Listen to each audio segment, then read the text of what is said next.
Bueno, pues muchas gracias por invitarme a Isotool, por permitirme aceptar el reto de intentar trasladar el concepto de los estados de información no financiera a los asistentes del webinar. También agradecer a todos los asistentes poder compartir este ratito con ustedes. La verdad es que es una pena no poder verlos y también es una pena no poder compartir físicamente el momento. Voy a dedicar 30 segundos a explicarle qué es Oca Global. Oca Global, la empresa a la que represento, es un grupo internacional de capital privado con sede central en España y dedicado a actividades de inspección, certificación, ensayos, consultoría y formación.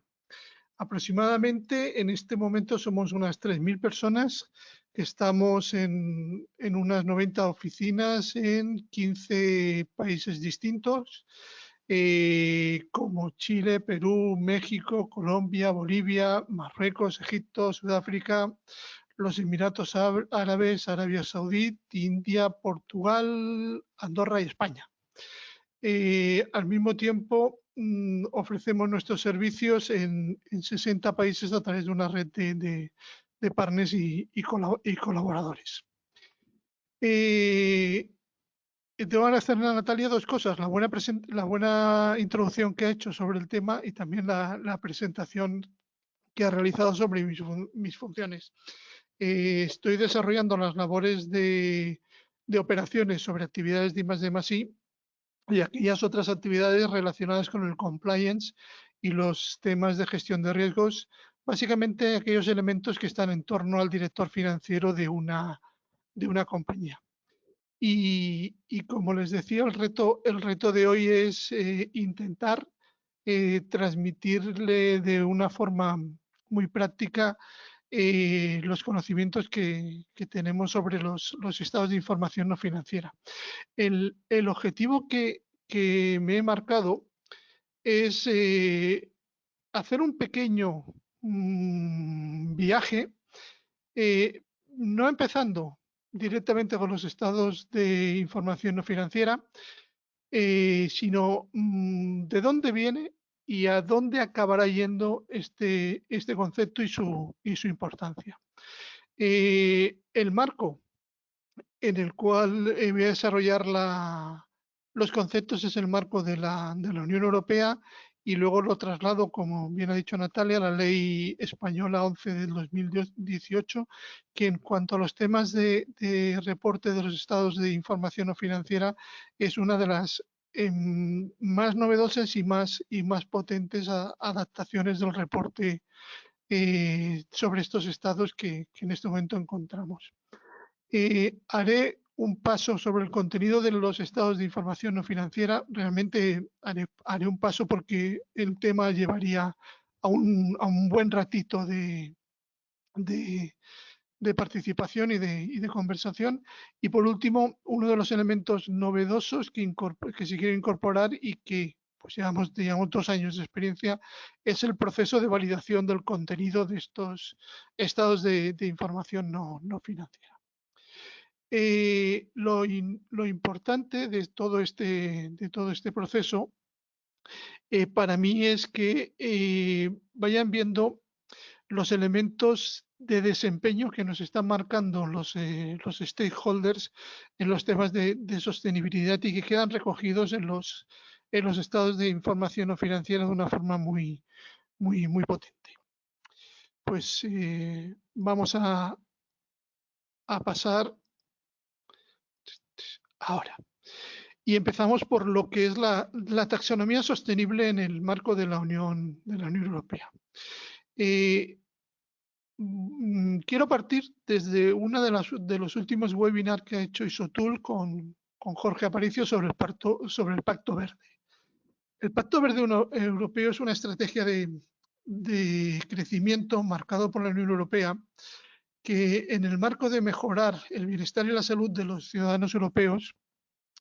pretende alcanzar los objetivos de ser neutro desde el punto de vista climático, pero al mismo tiempo conservando y mejorando y sobre todo protegiendo el capital natural y la biodiversidad que se encuentra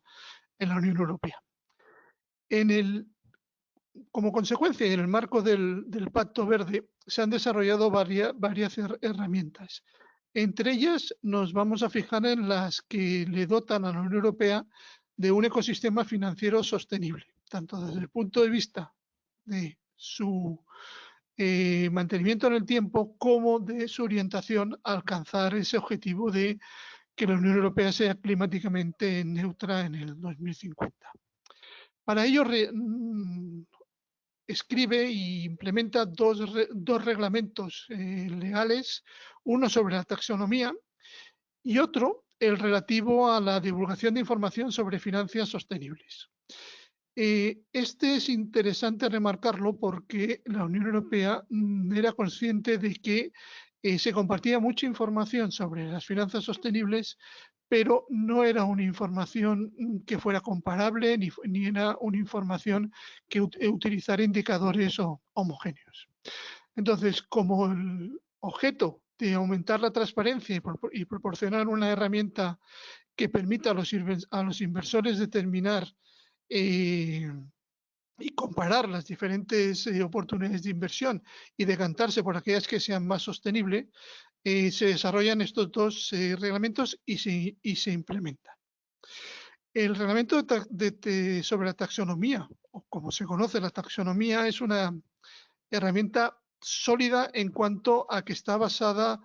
no en elementos de carácter comercial, sino en una base científica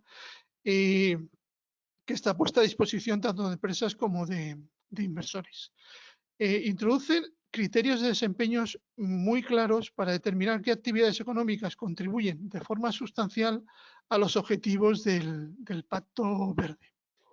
Estos criterios, además, marcan un lenguaje común que permite pues, a las empresas y a los inversores comunicar qué actividades de las que realiza tienen una mayor credibilidad ambiental y ecológica. La taxonomía tiene un número, es el reglamento 852 del 2020, relativo al establecimiento de un marco para facilitar las inversiones sostenibles. Entra en vigor en el 2018. Este reglamento se responde a la petición del Parlamento Europeo y del Consejo Europeo a la Comisión para que proporcionara a través de actos delegados criterios técnicos que permitieran la selección y que permitieran determinar si una actividad económica contribuye de forma sustancial a los objetivos ambientales. A los objetivos ambientales aquí se refiere a los ODS, a los Objetivos de Desarrollo Sostenible. El primer acto delegado sobre la taxonomía ha proporcionado un primer conjunto de criterios técnicos y, como comentaba anteriormente, un lenguaje común. Entonces, es importante que este lenguaje común permite, perdonen que insista, a las carteras de inversión poder seleccionar allí donde invertir el dinero de una forma no solamente más eficaz desde el punto de vista económico, sino para contribuir mejor a la mejora climática. Y en esta línea, también la Unión Europea se ha dotado de lo que se conoce como el principio de DNSH, que son siglas en inglés del principio de no causar un daño al medio ambiente, de tal forma que a todas las ayudas y subvenciones públicas les obliga a evidenciar el cumplimiento de este principio. O sea que este marco va mucho más allá de lo que es establecer criterios para la selección de inversión, sino que también es un marco para que las empresas que mejoran su incidencia medioambiental puedan obtener financiación frente a las que no contribuyen a la mejora de la situación ambiental, que tienen el acceso más limitado a la financiación. El artículo 8 del reglamento de la taxonomía obliga a aquellas empresas que estén en el ámbito de la directiva que en este momento está vigente sobre la divulgación de información no financiera, y aquellas otras empresas que están incluidas dentro de la propuesta de directiva sobre divulgación corporativa en materia de sostenibilidad, que comuniquen determinados indicadores sobre la medida en que sus actividades son sostenibles en cuanto a la definición propia de la taxonomía. No valen cualquier tipo de indicadores. Los indicadores correctos son los que se han marcado dentro del ámbito de la taxonomía. Entre esos indicadores no solamente están los de medio ambiente, sino que qué proporción de la facturación, de las inversiones en activo fijo o de los gastos operativos derivados de esas actividades económicas se consideran medioambientalmente sostenibles o están asociados a actividades sostenibles. Los indicadores especificados en el acto delegado van a ser aplicables a partir de este año. Al publicar estos indicadores, la Unión Europea está marcando qué elementos sirven para informar y qué elementos no sirven para informar, evitando a través de la selección de indicadores no oportunos el blanqueo verde de determinadas actividades. Como les indicaba, el marco en el cual estas directivas van a obligar a suministrar la información no solo es simplemente a través de indicadores, sino también a través de normas en las cuales indicarán el significado de estos indicadores, cómo se tienen que establecer su medida, cómo son las métricas y cómo se tiene que realizar esta información para que no solamente sea coherente, sino que además sea comparable. Evidentemente se aplicará a las grandes empresas y veremos cómo se desarrolló esto en la Ley 11 del 2018, sino que también se va a extender a todas las empresas cotizadas, independientemente de cuál es su tamaño. Además de las normas que he citado, la propia Comisión Europea elaborará normas específicas para las pymes para que la medida de ese desempeño sea mucho más amigable y que el coste de obtener esa información no sea elevado.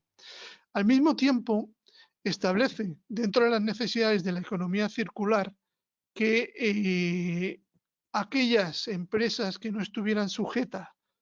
por el requisito de gran empresa o empresa cotizada, dentro de las cadenas de valor se les pueda solicitar a las pymes o a las empresas grandes que no estuvieran obligadas esa información para tener una imagen de toda la cadena de valor. La primera serie de normas que desarrollan esos indicadores se adaptarán a no más tardar de octubre del presente año. De esta forma, la taxonomía nos marca un entorno para darle contenido a los estados de información no financiera. Asimismo, la directiva sobre divulgación de información no financiera e información sobre diversidad marcaba como objetivo también la identificación de aquellos riesgos que se observan para mejorar la sostenibilidad y aumentar la confianza de los inversores, y lo extiende a los consumidores y a la sociedad en general. Por ello, no se queda en los elementos medioambientales, sino que va más allá e introduce factores sociales. En el marco de la adaptación de esta directiva, España desarrolla la Ley 11 del 2018, que realmente sitúa al Estado español a la vanguardia en la transparencia sobre los estados no financieros. Y lo más importante es que inicia el camino para que esa transparencia sea mucho más efectiva por la aplicación y el ir aprendiendo en cómo se reportan, cómo se miden los indicadores, etcétera, etcétera, etcétera. Pues vamos para analizar estas obligaciones de reporte en el marco de la Ley 11 del 2018. El título de la ley, como pueden ver, no es sencillo. Permítanme que les deje leerlo, porque si se dan cuenta está en el marco de una modificación del Código de Comercio, en el marco de una modificación de la Ley de Sociedades de Capital, en la cual se introduce el elemento de información no financiera y diversidad. La ley entra en vigor en el enero del 2018, pero establece 3 años en los cuales la obligación para presentar el estado de información no financiera será aplicación para las empresas de que tienen más de 500 trabajadores. Y a partir del 1 de enero del año pasado ya es obligatorio para aquellas empresas que tengan más de 250 trabajadores, que además lo amplía a las entidades de interés público y que establece unos límites económicos en cuanto al total de las partidas de activos que sean superiores a 20 millones de euros, o que el importe neto de la cifra anual de negocio sea superior a los 40 millones de euros. Asimismo, para las sociedades de capital y las sociedades que formulen cuentas consolidadas, se le aplica exactamente el mismo criterio, y los estados de información no financiera se deben de presentar en junio del año siguiente al ejercicio de las cuentas anuales de las empresas. ¿Cómo define el estado de información no financiera? Lo define como una declaración pública a las cuales están obligadas las sociedades que hemos comentado anteriormente, y le dota de un elemento claro de contenido, que es que incluirá toda la información necesaria para comprender la evolución, los resultados, la situación del grupo, el impacto de la actividad respecto al menos cuestiones medioambientales, sociales, al respeto de los derechos humanos y a la lucha contra la corrupción y el soborno, así como relativas al personal, incluidas las medidas que en su caso se han adoptado para favorecer el principio de igualdad de trato y de género, en la no discriminación y la inclusión de las personas con discapacidad, y añade el elemento de accesibilidad universal dentro de las actividades de la organización. Como pueden ver, es un elemento muy completo, es una definición muy completa, con muchos matices que van más allá de los elementos sociales y de los elementos medioambientales, lo cual ya sugiere la complejidad en las medidas y en los indicadores que se deben de utilizar para asegurar que esta información es lo más completa posible. ¿Qué obligaciones tienen las organizaciones? Evidentemente, preparar este informe de acuerdo con lo establecido, no solamente en la definición, sino en el resto del articulado de esta ley. Tienen la obligación de incorporar el estado de información no financiera verificado, luego entraremos qué significa este elemento de verificación, al informe de gestión que exige la legislación contable, y lo pueden presentar dentro de ese informe o presentarlo como un documento aparte, haciendo referencia en ese informe a que es un documento aparte. Este estado de indicadores no financieros debe estar firmado por todos los administradores de la sociedad. Debe figurar claramente que se ha tratado en un orden del día para su aprobación en la Junta de Accionistas o socios de la entidad, y al mismo tiempo es un documento que se va a hacer público y que tiene que estar público de forma gratuita, normalmente en la página web de la sociedad, en los 5 años siguientes a la presentación de el informe. ¿Qué implica la no presentación? Pues puede suponer la no inscripción en el registro mercantil de las cuentas anuales con las consecuentes consecuencias, eh, y también puede suponer multas que van desde los 1.200 a los 60.000 euros, y para aquellas sociedades que tengan un volumen de facturación superior a los 6 millones de euros, que en este caso son todas, la multa puede llegar a los 300 millones de, perdona, 300.000 euros, que no estoy diciendo bien la cifra. Con lo cual, la legislación le está dando un elemento serio a el establecer estos informes de estados de indicadores no financieros. Asimismo, en el 2020 el Parlamento Europeo eleva en su informe sobre la gobernanza empresarial sostenible la solicitud de que estas obligaciones se extiendan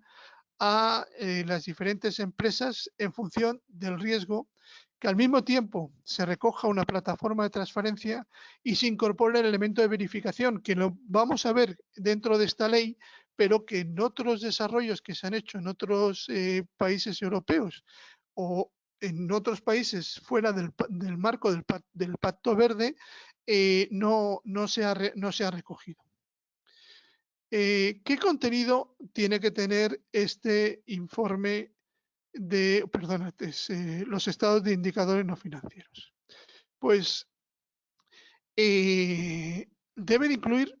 tiene una parte fácil, la descripción del entorno empresarial, la organización, su estructura, los mercados en los que opera, los objetivos que desarrollan alineados con su estrategia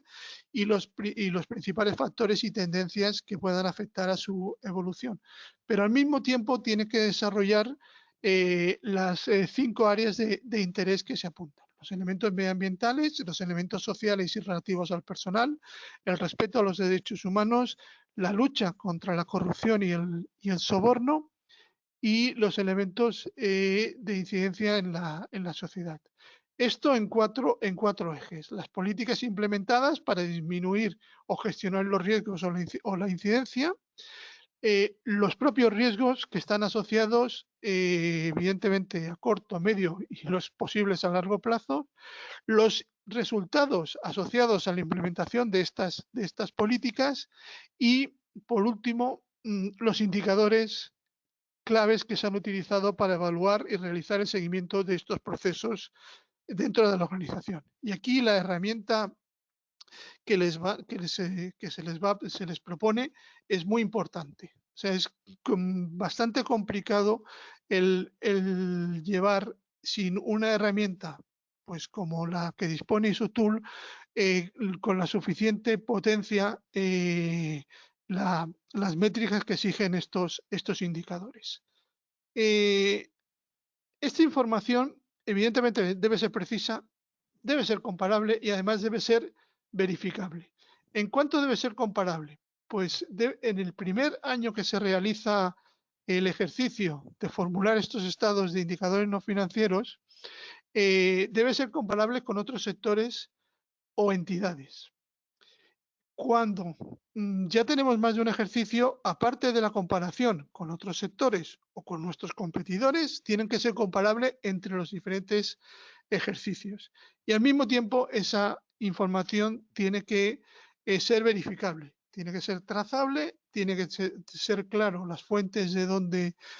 partimos, y pues veremos un poquito más adelante cómo es el proceso de verificación. Se apuntan diferentes estándares para medir ese desempeño, tanto en los reglamentos que hemos ido comentando como en la ley. El que ha ido cubriendo más,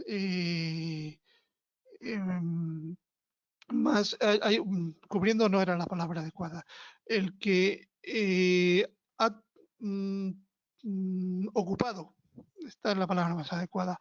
dentro de las decisiones de tomar un estándar u otro, mayor importancia es el Global Reporting. El Global Reporting tiene la ventaja de que aquellos elementos sobre gestión ambiental, contaminación, economía circular, uso sostenible de los recursos, cambio climático, protección de la biodiversidad, están mejor tratados, pero también aquellos elementos sociales. Aporta elementos de precisión, de comparabilidad, de claridad y al mismo tiempo permite un análisis de la materialidad, es decir, qué elementos son importantes dentro de la gestión que realiza la organización y qué elementos pues se van a considerar en un futuro o qué elementos pues se van a descartar y los motivos de, de descarte. Tenemos que tener presente que también, dada la adopción del Global Reporting por parte de las organizaciones, esto también ha condicionado el desarrollo del marco legislativo, incorporándolo también como elementos de referencia de una forma explícita dentro de la normativa. Fíjense que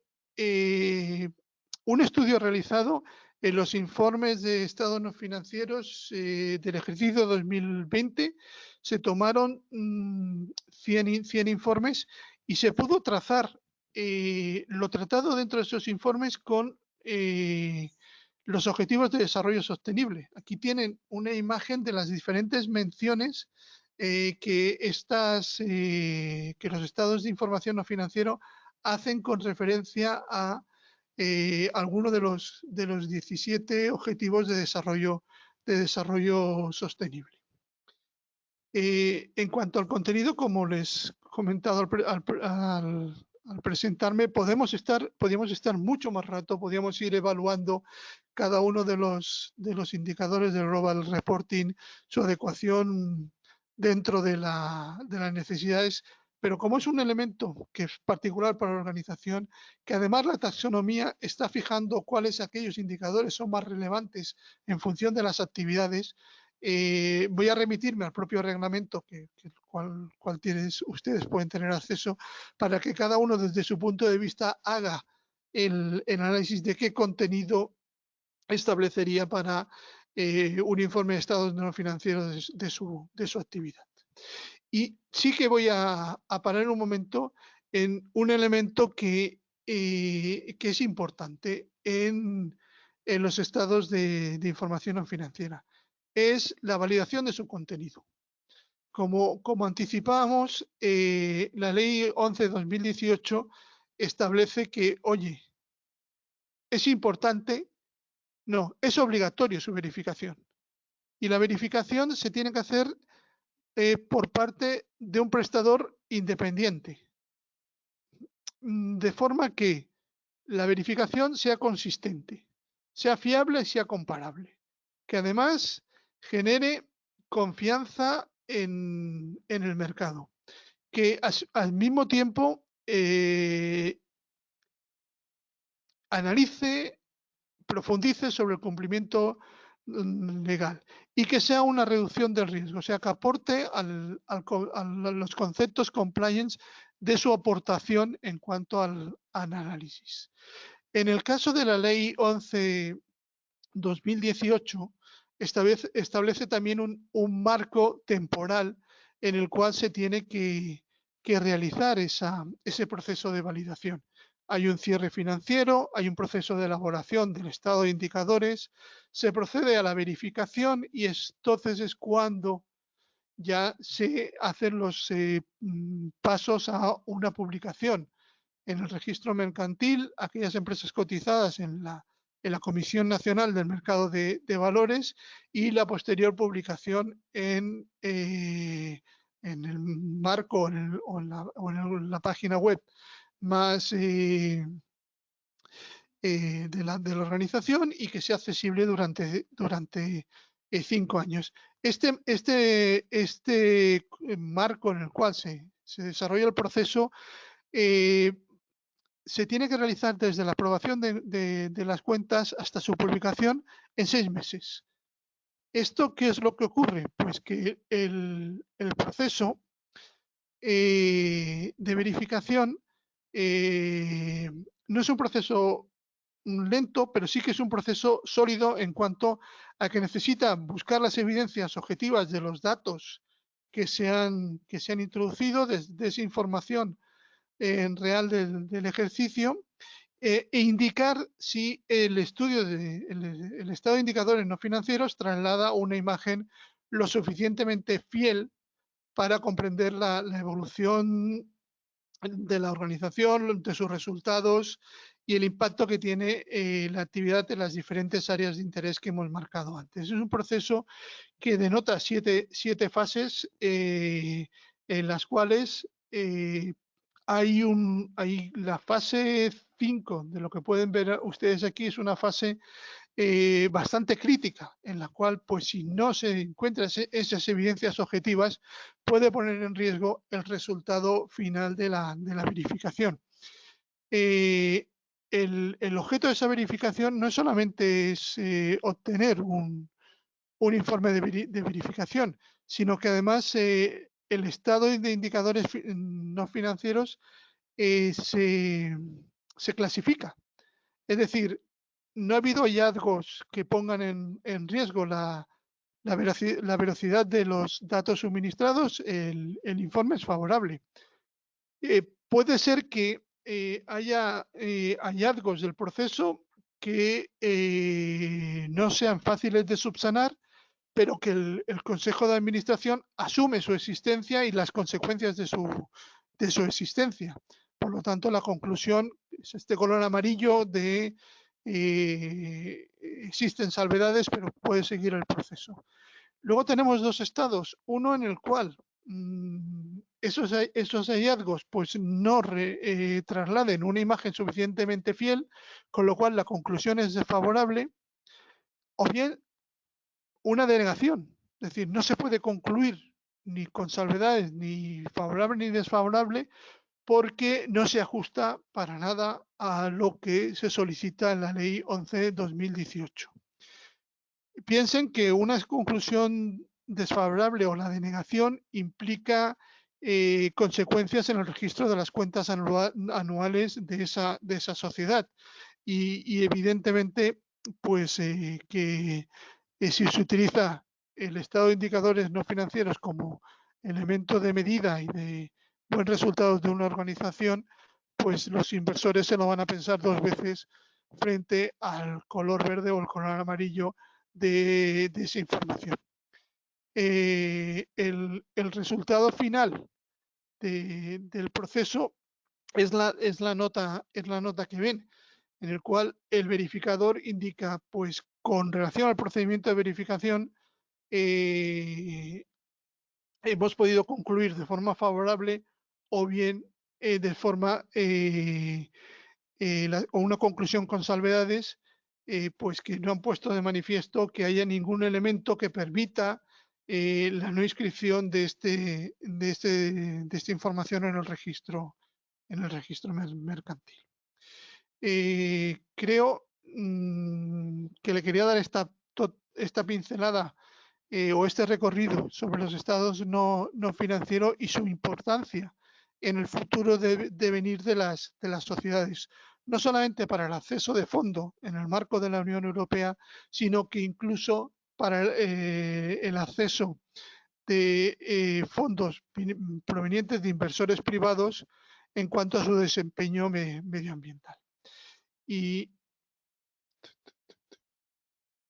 quería darle las gracias por su atención y permanencia durante todo este momento y quedo a su disposición para las preguntas finales